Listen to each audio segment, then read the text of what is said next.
involved in this beer, because during the 80s and a lot of the first part of the 90s, the craft brewing movement was basically driven by bringing traditional, often wonderful styles of beer from the old world to the new. And that's what we were doing. You know, we were brewing pale ales, lagers, double box, barley wines, porters, and so forth, bringing these traditional old world styles to the United States and making them very, very well. That got boring, and it became somewhat easy to invent a new beer because you just, go think about what styles were there in Europe that nobody was making. A Scotch ale or a porter with honey were some of the ones we made. And it really wasn't that hard. The styles were defined. You knew what the ingredients were. You kind of had to screw it up. And that was kind of boring. So the epiphany behind this beer was the realization that came to me, I think, 1991, that, I think I was reading about the invention of champagne when this monk basically invented it, and I realized, wow,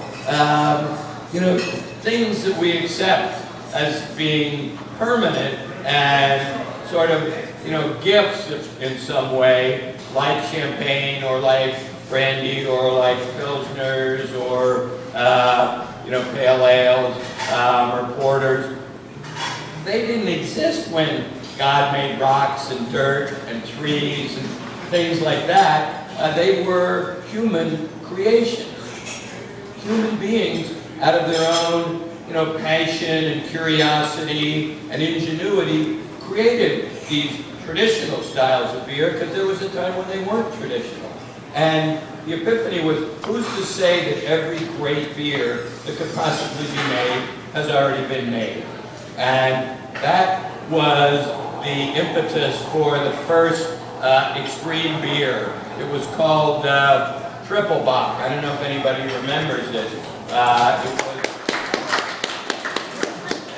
It was the first beer to really break the boundaries of what beer had traditionally been conceived as being. It was the first beer to ever get above about 14% alcohol. That was always this kind of sound barrier the beer could never get beyond. But it was, if you thought about it, you thought, of course we could do that. It'll take a little care and feeding of the yeast. It'll be different.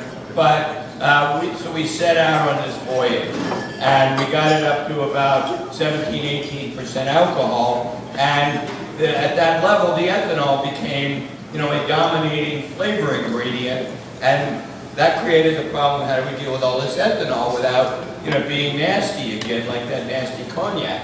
So there was a very simple solution, figured out by, ignorant backwoods farmers in Bourbon County, Kentucky, 200 and some years ago, which was, when you got all that, you age it in oak, and it smooths it out.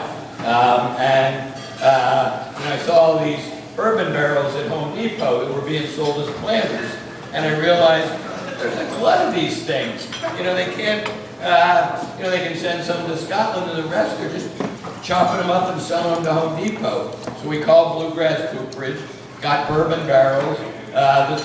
Triple Bock was the first American beer, first beer anywhere, aged in used bourbon barrels, and it's now become a mainstay of craft brewing, and that took the edge off of the ethanol. And so that was 1992 when we first started doing that. Triple Bock came out 2 years later. This is the evolution of Triple Bock. There is still some of the original barrels of Triple Bock that go into each batch of the Utopias. So in here is beer that has been aged for almost 20 years. It's pretty interesting flavor blending when we sit down to blend up all the barrels. As we heard from Scott, that's a fun thing to do, blending up the different barrels and kind of constructing a beer.